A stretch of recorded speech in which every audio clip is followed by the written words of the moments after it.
Hey everyone, in this video I'm going to show you how we can create memory game in MIT App Inventor with the help of DeepSeek. Open the appinventor.mit.edu website and click on new project. My project name is memory game and this is our first screen. In the left side you will find here the option of layout. So click on that layout and just drag and drop any layout.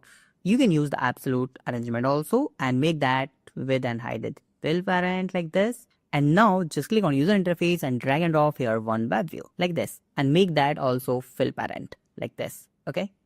Now it's simple. Now what we need to do here, open the DeepSeek and here we just need to write a simple prompt, create a simple memory cards game using HTML, CSS and JS, and that game should be mobile responsive and just enter. And we just need to wait some seconds and that will create a game for us. You can see the game is created. Now we just need to click on the download button to download this file, and we have downloaded the HTML file.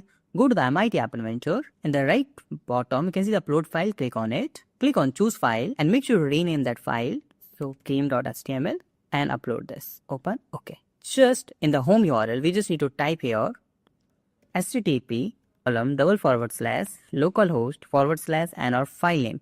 File name is game.html like this. Now it's simple. Now what we need to do, we just need to click on the connect and use the AI companion, and you can see this is our memory card game. Now let's play this. You can see we just need to touch this. You can see this is the here. Let's find out another one. No, we just need to check all these. Okay, here this is and this is. So nice. You can see they are gone. So we just need to match all these move like same. Okay. We need to use our memory to find out where is that. I think this one. Oh, fine. So this is the overall game that we created using the MIT App Inventor with the help of DeepSeek AI. If you have any doubt, you can ask me in comment. Thank you so much for watching this video. Have a nice day. Be safe. Bye-bye.